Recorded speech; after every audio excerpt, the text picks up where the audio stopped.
Hello everybody, welcome to Haiku Talk. I am your host Ben Gao, your friendly neighborhood haiku poet, and today we've got a nice fun light senryu from the latest issue of Blithe Spirit from poet Beverly Acuff Momoi. Probably mispronouncing that last name, but anyway, it's a poem called Band Practice.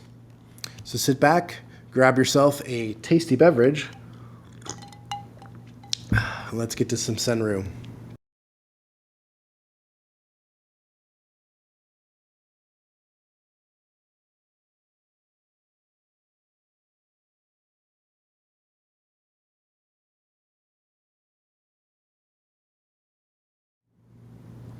Okay, welcome back. As promised, we have a kind of a light, fun senryu today, which is perfect. It's a nice, kind of warmish spring day here in St. Louis.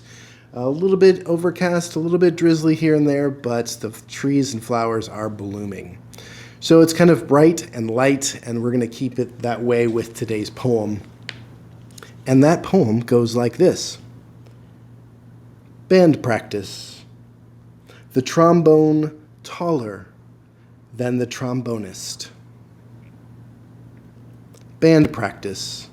The trombone taller than the trombonist. It's a wonderful senryu. And again, it's senryu because this deals with human nature and not nature at large. And this poem follows the tried and true fragment and phrase formatting, with the fragment being the first line of band practice, and the phrase being the trombone taller than the trombonist. That's lines 2 and 3. And the thing about that juxtaposition of words, if you take band practice by itself, very big, very open, and then the phrase part by itself, if you just said the trombone taller than the trombonist, you don't have any sort of that could mean anything. But you put those two together, band practice, the trombone taller than the trombonist, and suddenly you are right in some sort of middle school, grade school band practice where you got this little kid that is, playing the trombone to the best of his or her ability, with an instrument that's way bigger than the kid themselves. And that brings about all sorts of fun memories, fun perhaps experiences if you yourself played an instrument in band as a kid. If you yourself maybe played a trombone. I know my little brother played a trombone for a little bit. And we all can just envision this very easily. Again, this poem uses simple, succinct, suggestive language to hit at exactly what's going on. Simple language in that we know there aren't any words or images or phrases in here that aren't easily accessible. Succinct in that it's giving us just the right amount of information to set the scene and experience the scene. And using suggestive language to hint at what's going on, the age of the people that are included here, and gets that imagination all fired up so that you can enter this moment and complete the scene with your life story, making the poem your own. Again, a haiku and senryu aren't really complete until somebody other than the reader or other than the poet actually experiences the poem. We as readers complete the experience. And what's nice about this form in haiku and senryu is that they are truly become very personal to the reader. And I'm sure, I know I've sat through, from being a kid in band, doing things as a kid, as well as sitting through band practices and stuff like that. And just, my mind actually goes to playing the recorder in school, little plastic recorders that it seems like everybody here in the United States has to take when you're like in the second grade or something like that. And just the sheer, grating sound of all of that going very, very poorly.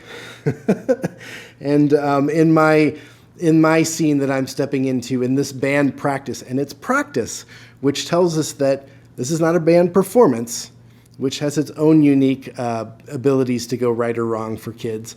But this is a band practice. So my mind is kind of putting myself in the back of a classroom, trying very hard not to laugh as things just kind of spin out of control with your ears hurting and just, that grating little kid way of learning instruments. And, love these kids to death. They hopefully can grow up to become great musicians. Don't know what's going to happen here in this scene, but we don't have to think beyond the moment, because haiku and senryu are poems of a moment, and those moments unfold in the present tense, and this one certainly does that.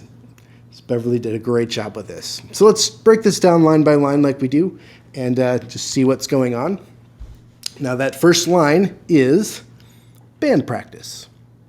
And as we said, it is the fragment of the fragment and phrase. And what that does is that it really sets up the whole scene.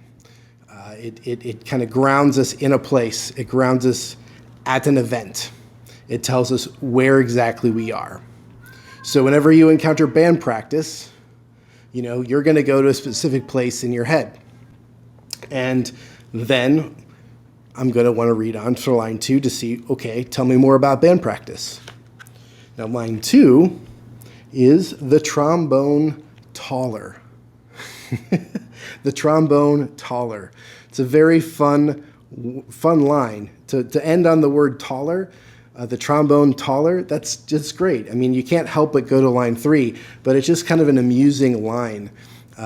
Just the sound of the language kind of already has some levity to it, makes me giggle. The trombone taller, it's really fun. The instrument of the trombone is a long instrument itself. So just by just having that word in there, you're automatically you're prompted to think about trombones, and then you're thinking about everything you know about trombones, and then the fact that the trombone is taller.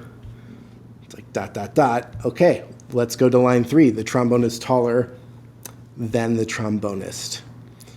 And that last line, then the trombonist, really takes us into actually knowing exactly what kind of band practice we are at. We are attending as observers to this scene, this moment. It's a very well-written poem. Like I said, very lighthearted. This is the kind of poem that a lot of people, at least myself, when I was learning about senryu, this is more of the type of poem that I expect to see or have in my head as kind of more of a classic example of a senryu. It's about human experience. A lot of times it is a little comical. It's a little bit on the lighter side and very, very fun to engage with. Now, we have had some more serious versions of senryu on the channel so far, and that's on purpose to kind of buck expectations a little bit. But every now and again, it's good to go to a good old standby, lighthearted senryu and have it be just what it is. So thank you, Beverly. Thank you, Blithe Spirit, Volume 32, Number 1. Check them out at the URL above. And thank you very much for tuning in.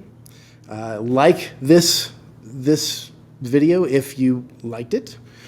Please subscribe to the channel if you'd like to, be in touch and see more of these. And if you want to get notified when new episodes launch, please ring the bell. And that's all you have to do to get the notification. So thank you very much. Have a great day. And until next time.